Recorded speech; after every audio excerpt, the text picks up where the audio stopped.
yung outburst ko minsan, marinig ninyo dito or outside, yun yung rage ko sa droga. Isang nanay, trabaho sa labas, sakripisyo, 3 taon, 4 na taon, padala ng pera. Pagdating dito, pag-uwi, only to find out na yung mga anak niya, mga drug addict, sa droga, walang nakatapos at napurnada ang pawis niya. Yung Mr. Chair. humiga siya dyan sa sahig, dyan sa City Hall, nag-iyak. Humiga siya sa sahig, nag-iyak siya. Sabi niya, Mayor, paano ito? Sabi niya, gusto niya na ako ang magbigay ng relief ng grievance niya. May reklamo siya sa akin mismo dito sa mayor. Hindi siya nagpunta ng pulis sa akin. Mr. Ganoon Chair, sa probinsya diretso yan sa mayor. Mayor, ganito ang nangyari. So, ganon ang mga istorya na kaya yan kung bakit ako talaga mainit at nakikinig ang Pilipinas ngayon. Kayong madurugista. Mainit talaga. Ayan yung mga police chief ko. Dumaan yan sila. Koy, pati si Danao, pati si... Alam nila yan, mainit talaga ako sa droga. Mainit talaga ako sa droga. Kaya mabutit na lang, wala na akong trabaho ngayon. Kaya yun ang istoryang lumalabas sa Davao na ganon-ganon. Baka totoo yan, Senator. Baka totoo o baka hindi. But I am not prepared to admit anything. Kung ano yung nachichismis, alam mo, hindi machismis yan kung walang nangyari. May nangyari Mr. yan, Chair, please. na napapag-usapan yan. Kung ano man ang lumabas niyang istorya sa labas ng Davao, kung ano ang nangyari, anong ginawa ko, ipaubaya mo na lang sa ano.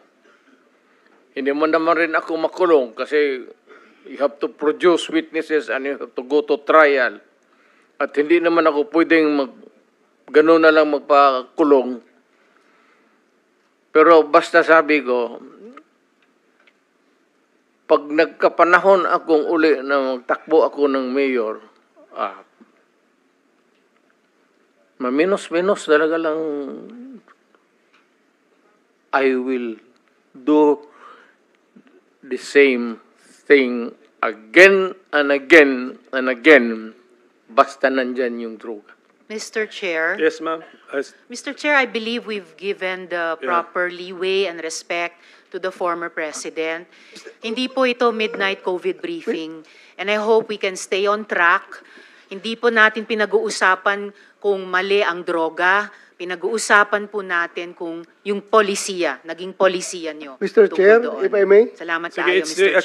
it's actually the turn of Senator Bato, and let's give him 10 minutes of uninterrupted time to ask questions. Sige, Sandali mo naman. Before my time starts, Mr. President, Mr. Chairman. May I just be clear on this? Yung ano yung lumalabas sa karakter ko, yung policy ko, yun na yung experience ko, kaya lumalabas yung sa utak ko, pati bunganga ko. tama. Sige, Senator Bato, you have the floor. Yeah, thank you, Mr. Chair. I just would like to remind our colleagues, Mr. Chair, if I may, that we invited the former president to listen to him. Sana kung magsalita siya, bigyan na naman natin ng time dahil pumunta siya dito eh. Si Senator De Lima kanina, haba-haba ng sinasabi. I never interrupted her. Kahit anong sinasabi niyang mahaba. But, itong ating nag-raise pa nga ng hand yan kasi gusto niya magsalita. Sana, hintayin natin matapos. Huwag natin i-interrupt, Mr. Chair. Yun lang po. Nagpapalabas na ako ng aking observation. Salamat sa Senator, pero yun, nasabi ko na rin, nalabas ko na yung galit ko. It's really a rage dito sa...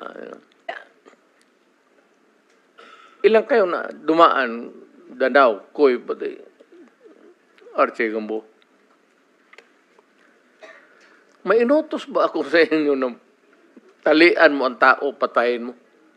Ngayon, sabihin mo sa kanila ngayon, nandito na tayo kasi yun ang ano sa akin extrajudicial killing.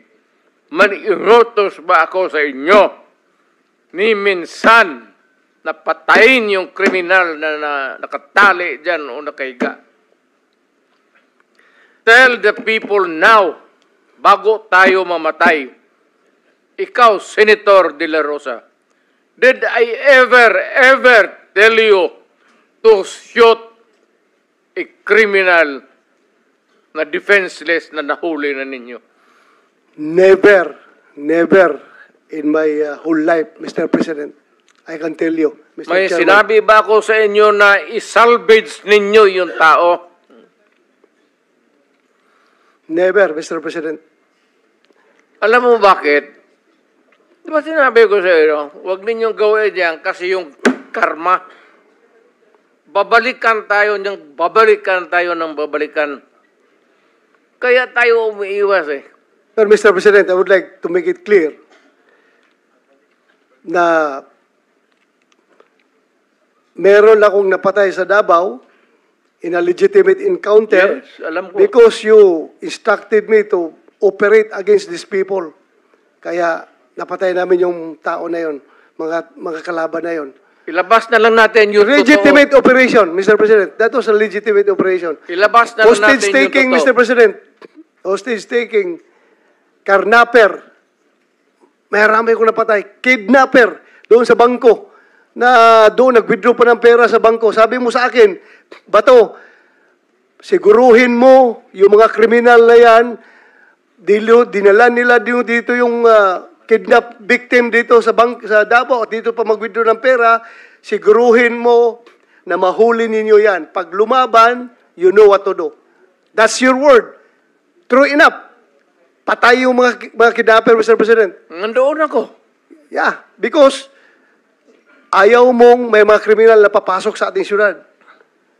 Bigo mo po, kidnapin mo yung babae, dalhin mo sa Cotabato, Patayin. tapos ibalik mo sa Davao, kakain ka pa doon sa bahay ng papalutuin mo pa yung in-check doon sa...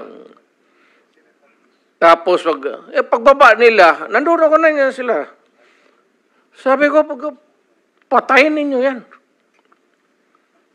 And Mr. President, I would like to remind Mr. Chairman that if you are going to review yung mga media interview ko sa Davao, there were many times na sinabi ko sa media ng Davao, pag mayroong patay at nagresponde ako doon, sabi nila, pinatay daw ng Davao Death Squad.